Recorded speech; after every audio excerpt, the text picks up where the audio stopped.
Assalamualaikum warahmatullahi wabarakatuh. Selamat bertemu kembali anak-anak kelas 7. Mari kita lanjutkan materi IPS kita tentang kerajaan-kerajaan Hindu-Buddha di Indonesia.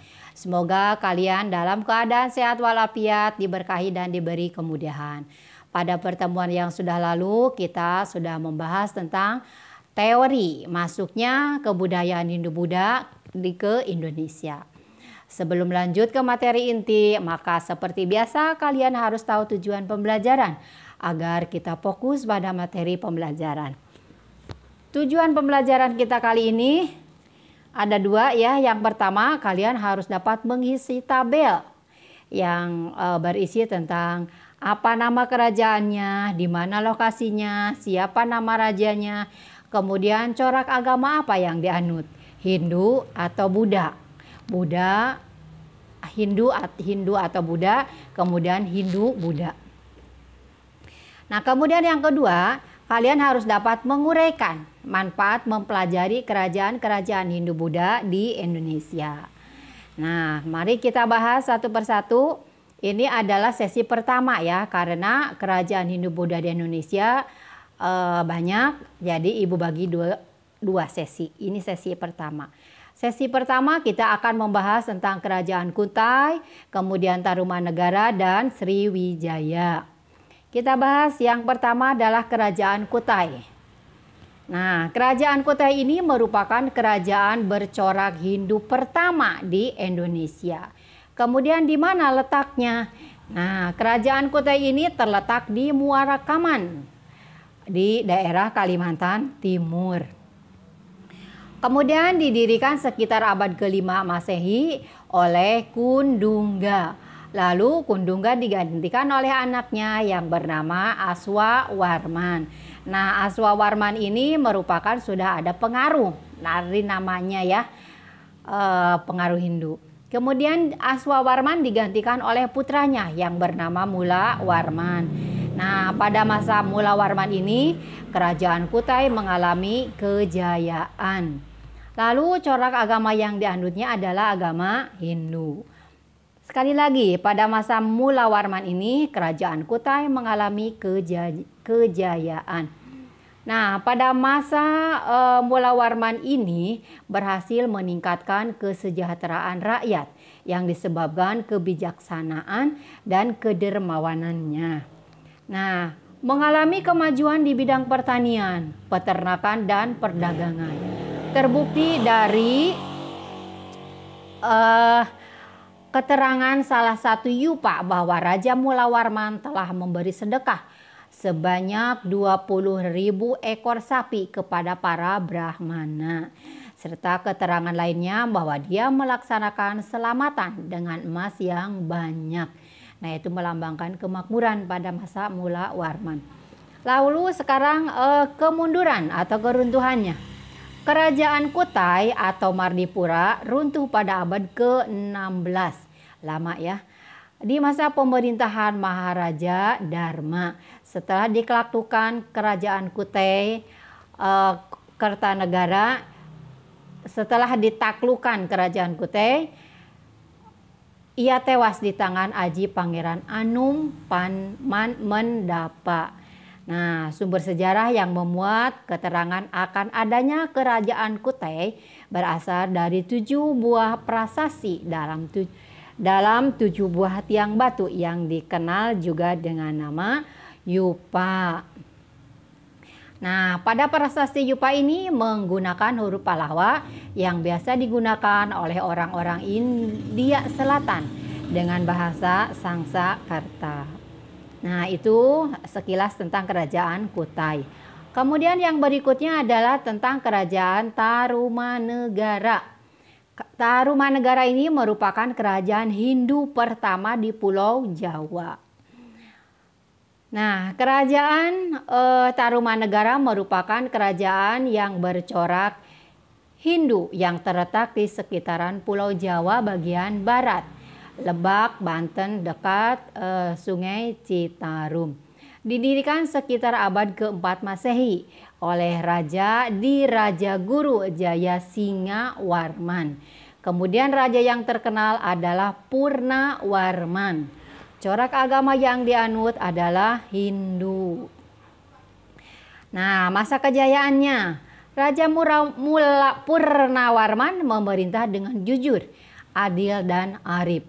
Ia juga dekat dengan para Brahmana dan rakyatnya.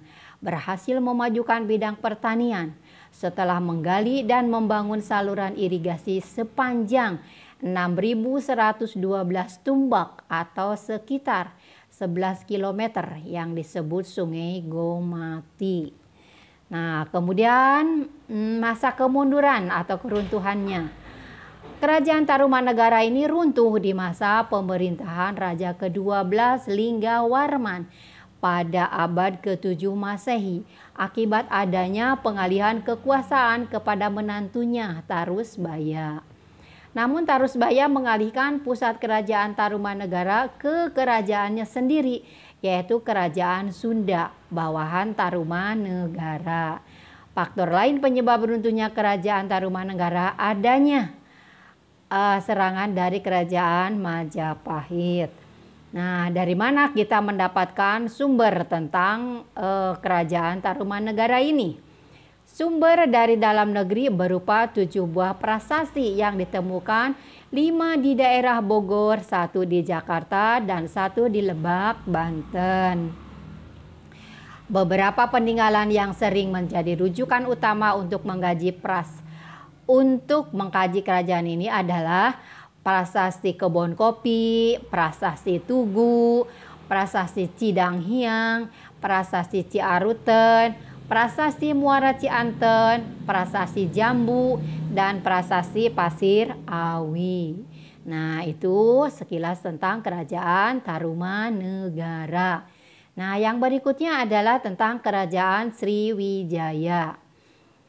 Nah, kerajaan Sriwijaya merupakan kerajaan bercorak yang bercorak Buddha. Terletak di dekat Sungai Musi, Palembang, Sumatera Selatan. Didirikan sekitar abad ke-7 Masehi oleh Dapunta Hyang Srijaya Nasa. Kemudian raja yang terkenal adalah Balaputra Dewa. Sekali lagi, corak agama yang dianut adalah agama Buddha. Nah, kemudian mencapai puncak kejayaan, masa kejayaan. Sriwijaya mencapai masa kejayaan ketika dipimpin oleh Raja Balaputra Dewa pada abad ke-9 Masehi. Daerah kekuasaannya yang sangat luas meliputi Sumatera, pulau-pulau di sekitar Jawa Barat, sebagian Jawa Tengah, sebagian Kalimantan, dan semenanjung Melayu. Kemudian menguasai dan mengendalikan rute perdagangan rempah-rempah, perdagangan lokal dalam hubungan dengan Cina ataupun India. Konon pada masa Sriwijaya ini disebut masa kejayaan Nusantara I. Karena apa? Luas wilayah kekuasaannya itu hampir sama dengan luas kekuasaan wilayah negara Indonesia sekarang. Nah, kemudian masa kemunduran atau keruntuhan. Pada awal abad ke-11, kerajaan Sriwijaya sudah mulai kemunduran akibat penyerbuan dari kerajaan Kola Mandala, India yang dipimpin oleh Rajendra Kola selama 20 tahun serangan. Walaupun penyerbuan tersebut tidak berhasil, armada laut kerajaan Sriwijaya menjadi lemah sehingga banyak daerah yang melepaskan diri. Baru kerajaan Sriwijaya runtuh setelah adanya serangan dari armada laut pada pertengahan abad ke-11. Nanti kita akan mempelajari kerajaan Majapahit. Lalu sumber sejarah tentang kerajaan Sriwijaya didapat dari dalam negeri dan luar negeri. Kemudian prasastinya itu seperti prasasti Kedukan Bukit, prasasti Kota Kapur, prasasti Talang Tua, prasasti Brahi, kemudian bangunan sejarah seperti Candi Muara Takus dan Candi Muara Jambi. Nah, itulah kerajaan yang dapat kita sampaikan pada sesi Kali ini kita masuk pada sesi evaluasi. Evaluasinya tidak jauh dari tujuan pembelajaran, yaitu pertama, kalian harus dapat mengisi tabel yang berisi tentang nama kerajaannya apa, lokasinya di mana, nama rajanya siapa. Nama rajanya itu boleh raja yang terkenal, boleh nama raja yang kalian ketahui. Corak agama yang dianutnya apa? Nah, kemudian pertanyaan kedua, kalian uraikan manfaat mempelajari kerajaan-kerajaan Hindu-Buddha di Indonesia. Untuk materi selanjutnya kita akan membahas tentang kerajaan-kerajaan Hindu-Buddha di Indonesia yang selanjutnya ya. Mulai dari kerajaan Mataram kuno, kemudian Medang, Kediri, Singasari, kemudian terakhir adalah Majapahit.